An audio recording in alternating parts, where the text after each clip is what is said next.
the first one only to quadrant 1, talk about reference angles in quadrant 1.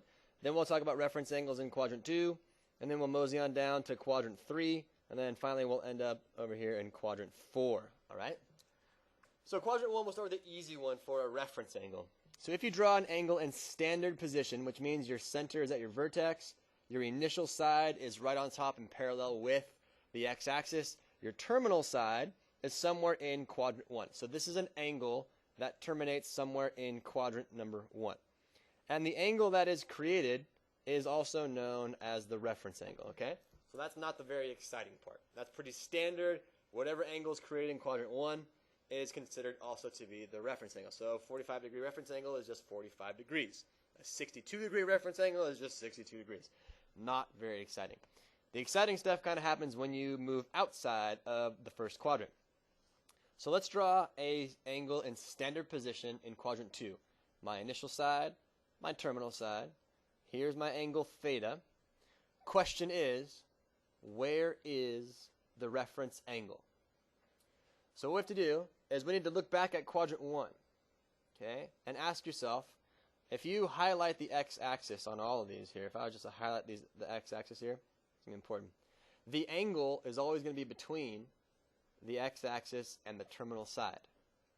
So where is the reference angle in quadrant 2? It's got to be right here.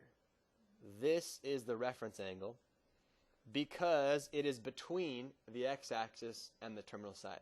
A lot of people think that the reference angle is here, and that'd be a mistake. So we'll say not here. You guys with me on that part? Yeah. Okay, cool. So let's draw a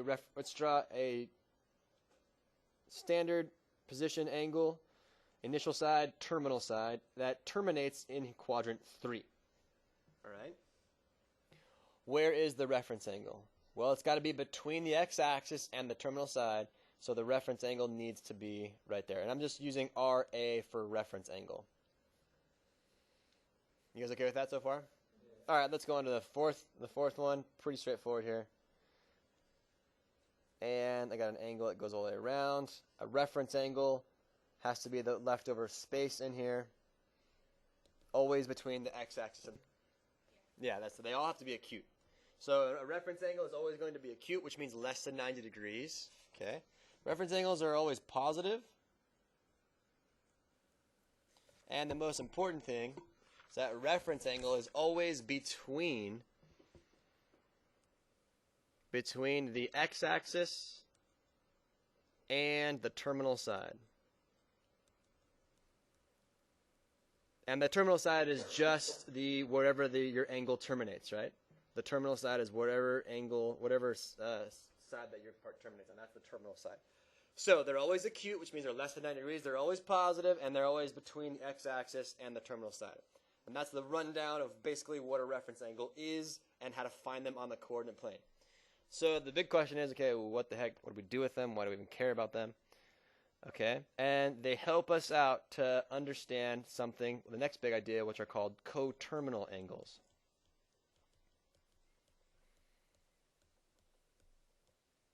All right. I'm sorry I'm rushing. I want to get it all done before school's over here. Okay, so let me give you a little demonstration about coterminals. Go ahead and get your graphing. Okay. All right, so here's a little demonstration for the idea behind what a coterminal angle means. So before we begin, though, anybody taking Latin? What's the word co mean when you see the word co with a word? Partner? Yeah. Kind of. Partner. It means like with or together or same, right? With or together or same. So coterminal means with or together the same terminal side, right? If this is the initial side, where's the terminal side? Well, that one right there. Okay, so if I told you that this was an angle of, I don't know, 87 degrees. That looks about 87 degrees. Well, more like, well, thanks a lot. Thank you. It's more like 83 degrees. Let's be accurate as we can. So I said that's 83 degrees, all right? And I asked you to compute the sine of 83 degrees. Well, 83 is not a nice, easy function. I don't know what it is, but there's some tables out there, and there's a calculator out there. I'm sure we could, ask the calculator, say, hey, what's the deal with this? I'm sure it will tell us what it is. Make sure you're in degree mode on the calculator because you're taking a degree, okay? So I'll ask the calculator, hey calculator, what's the sine of 83 degrees? And the calculator will spit back an answer of 0.9925. Okay, so I'm going to write that down. So that's 0.9925 if I round correctly. But here's the question I have for you. Is there any other angle out there in the world whose sine will still be 0.9925? It's like, we did this yesterday. It's similar, yeah. What would it be? 180 plus 83? Would it be 180? No. Okay, let's do this. If I go all the way around, how far have I gone? 360. How far do I have to keep going to get to the terminal side again? Plus 83. So how much is 360 plus 83? 443. So, are you telling me that the sine of 443 is the same thing? Dude, no way. Sine 443. Oh, snap. Exactly the same. All the way down to the last integer, digit of the behind the decimal. Right? So, same exact thing. So, 0.9925. So, the question to you is, how many of these angles exist? An infinite amount. We could be here all day playing the, hey, what's the same angle game? We could all just keep adding on until we get to the same location, right? So what I'm trying to get at is that 443 and 83 are what we call coterminal because they end up in the same spot on the coordinate plane. Does that make sense to you? So there are an infinite amount of coterminal angles out there. The question is, how do we use them and what do we use them for? Okay? Well, it comes into play, 83 degrees would be the reference angle to 443, wouldn't it?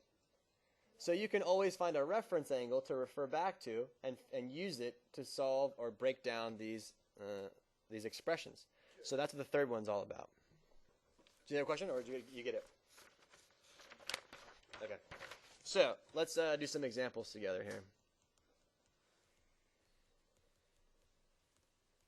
If I were to ask you for part A, what is the sine of 390 degrees? You okay? You make it? Yeah. Okay, you got 5 minutes left. The sine of 390 degrees. Well, the first thing we got to do is figure out where is 390 degrees. I know you guys have the answer. I want to go through it, though. This is the easy one. Where is 390 degrees? Well, I got to go all the way around once. That gets me to 360, doesn't it? And how much more do I have to go? Plus 30. So 30 more. So really, 360 degrees has a reference angle of 30 degrees, right? There's my little reference angle right in there. And I also know that 360, 390, thanks a lot, 390, has a reference angle of 30 degrees. So I know that the sine of 390 degrees has to be the sine of 30 degrees because these two are coterminal, and the 30 degrees represents the reference angle for myself. So we just memorized the sine of 30 degrees, didn't we? What was it? 1/2. So therefore, the sine of 390 has to be a half. And if you ask the calculator, you say, hey, calculator, what's the sine of 390? The calculator spits back to you 1/2. So do you see how we're using this, how they fit together? Okay, good. Let's fast forward to, I'll just give them all here. Okay, B. All right, B is, what's the cosine of 420 degrees?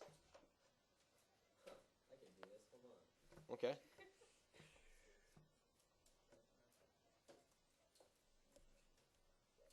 Where is 420 degrees? It's all the way around 360 plus how much more? 60. Plus 60. So I go 60 degrees more, so I have a 60-degree reference angle. So the cosine of 420 is the same thing as the cosine of 60, which is the same thing as the sine of 30, which has to be a half. All right? So we're using reference angles and coterminal angles to break down these large angles in your value. Okay, here's the wrench. I'm going to throw 3 wrenches at you right now. Okay. What is the secant of negative 7 pi over 4? Oh, snap. Okay, what are the 3 wrenches that are coming your way? What are they? Secant is one. Radians and negative. Okay, good. Secant, radians, and negative. There's a couple ways you could do this. Anybody have any thoughts or approaches? Yes? Multiply it by 45, the radians to get turn into degrees. So you want to go that route. So if we take negative 7 pi over 4, let's multiply that by the conversion factor of 180 over pi to give us how many degrees is this now? Help me out. Negative 7 times 45. Which is how much? Well, it's Negative 315 degrees. Okay, good. Now I know where my angle is, right? How do I draw an angle of negative 315, ladies and gentlemen? Just clockwise. Yes, we're going to go clockwise. So I'm going to go this way, and I end up over here, correct? There's negative 315 degrees. So the question is, what's the reference angle? 45. Very good. I have a 45-degree reference angle. So really, the secant of negative 7 pi over 4 is the same thing as the secant of pi over 4, because pi over 4 is the same thing as 45 degrees. Now we're getting somewhere. You guys see it? We got 1 minute left, which happens to be 1 over the cosine of pi over 4, or 45 degrees, which is 1 over rad 2. Yeah, so multiply rad 2, so you should get, you should just get rad 2. I did something wrong here. Sorry. You get it. Yeah, anyways, there's the answer. There's the bell. I'm so sorry. Okay, we'll pick up with this on Friday, okay? Have a good day, everybody.